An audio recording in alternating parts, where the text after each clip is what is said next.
Se você toca bateria na sua igreja, provavelmente você convive com as críticas relacionadas ao volume excessivo desse instrumento aqui no louvor, não é verdade? Os meus alunos vivem me perguntando, Márcio, então qual que é a fórmula, né? Qual que é o nível certo para eu encaixar o volume da bateria na minha igreja? Porque eu estou tocando, eu faço de tudo, mas as pessoas se incomodam, o pastor reclama, eu acabo agredindo o ouvido das pessoas. Qual que é a regra para encontrar o volume certo da bateria? E olha, esse assunto é um assunto complexo. É difícil a gente definir, quase que impossível a gente definir o volume certo, o nível certo da bateria do louvor. E sempre quando eu falo sobre esse assunto, sempre quando eu ensino a respeito disso, eu costumo dividir a conta em dois. Em primeiro lugar, existe a responsabilidade dos líderes das igrejas. Porque as nossas igrejas aqui no Brasil, infelizmente, os nossos prédios não são projetados acusticamente para receber uma banda. Presta atenção, a maioria das igrejas aqui no Brasil elas são construídas com paredes paralelas. Muitas delas têm pisos de porcelanato. Nas laterais a gente tem muitas janelas de vidro, para ventilação e tudo mais. Muitas igrejas têm acabamento também com mármore, com granito, outras têm forros de PVC, e todos esses materiais aqui que eu estou falando, que eu estou citando, são ótimos para limpeza, são ótimos para manutenção, são bonitos, porém são péssimos para acústica. Todos esses materiais são materiais reflexivos, e eles acabam causando muito eco, muita reverberação dentro do salão. E aí você pega um salão onde tem uma bateria, que já não é um instrumento fácil de lidar em relação ao volume, não é verdade? Você pega um salão que tem bateria, tem contrabaixo, guitarra, teclado, tem 4, 5 vozes ali, microfones ligados no palco. Num salão com tanta imperfeição acústica, o som vai ficar ruim. E o pior de tudo é que as pessoas que estão na igreja, as pessoas que estão na congregação, elas não sabem discernir onde que está o problema. Elas sempre vão bater o olho e vão falar assim, o problema é esse baterista aí que toca muito alto. O som tá ruim o culpado é o baterista. Ou então, quando o culpado não é o baterista, existe um segundo vilão nessa história aí, que é o técnico de som. Aquele rapaz que está no som, ele não sabe equalizar o som da igreja, nossa, o som tá ruim, tá estridente. E na verdade a gente já sabe que o problema todo está na raiz, está na construção, na projeção do salão. Agora, existe também uma segunda parcela de responsabilidade que aí sim tem a ver com o baterista. Eu costumo ensinar os meus alunos a fazer a parte deles. O que cabe ao baterista fazer no meio dessa confusão toda. E eu sempre penso no seguinte, o baterista que toca numa igreja, ele precisa ter uma visão assim, meio que 360 graus de tudo que está acontecendo. Por quê? Porque a grande função do baterista que toca na igreja é conduzir a igreja, dar sustentação rítmica, para que todas as pessoas que estão participando do culto possam cantar no tempo. Ponto. Essa é a função do baterista. A função do baterista não é ser um showman, nada disso. A função do baterista é marcar o tempo para que todas as pessoas possam cantar juntas. E na igreja nós temos crianças, nós temos adolescentes, jovens, adultos e idosos. Aliás, essa é a parte bonita, essa é a beleza da igreja, um lugar onde todas as gerações convivem. E nós como músicos, nós como bateristas, temos a missão de tocar para todos esses tipos diferentes de pessoas. Tá?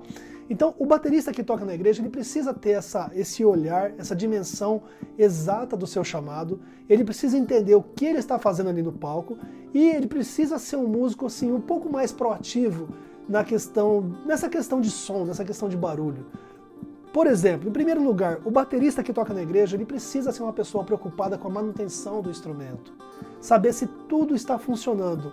Porque se você tocar uma bateria que está danificada, a parte técnica dela está danificada, pronto, o som dela já não vai ser um bom som. Então o baterista precisa conhecer um pouquinho do funcionamento do instrumento, precisa conhecer isso aqui, que nós chamamos de aro, a importância que tem um aro, a importância que tem um parafuso, a importância que tem uma canoa. Tudo isso tem que estar funcionando para que você possa ter um bom som, um som equilibrado do seu instrumento. Segunda providência que eu pego no pé dos meus alunos, o baterista precisa saber afinar o instrumento. Muitos bateristas desconhecem que existe afinação para a bateria, mas a afinação da bateria é o primeiro passo.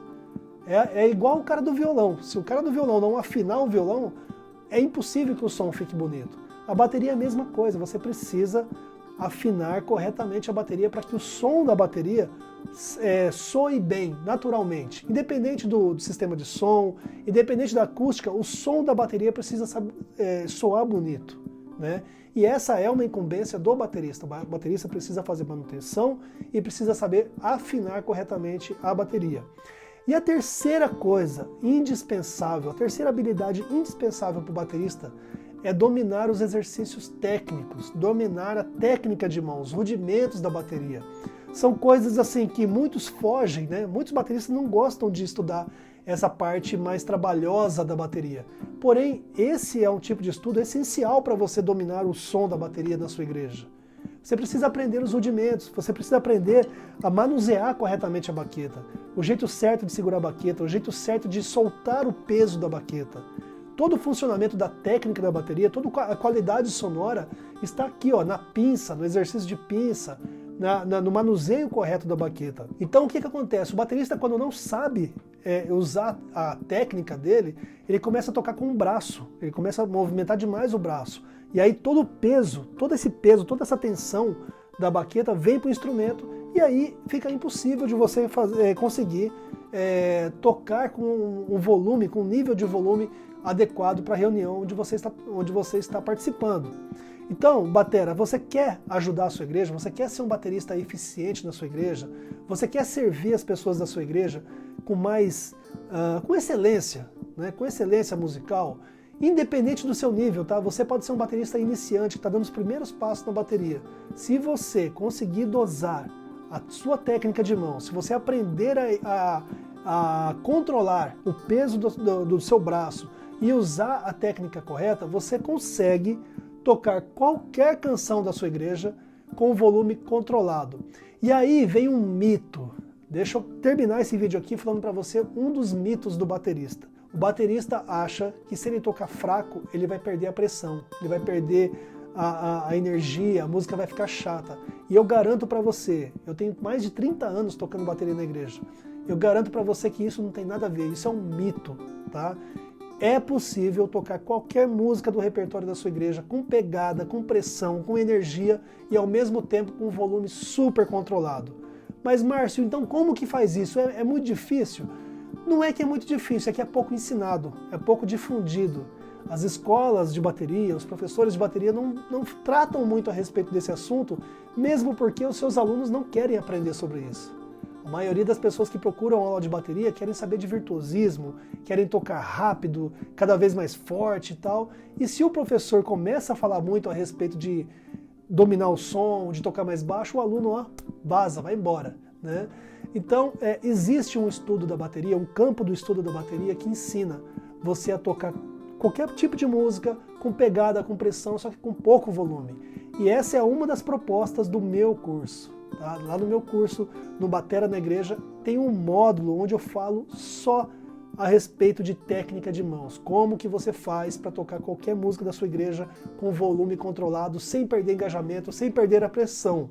Estudando esse tipo de assunto, estudando esse módulo, eu garanto para você que aquele aquário de vidro que colocam lá na sua igreja, você nunca mais vai precisar daquilo.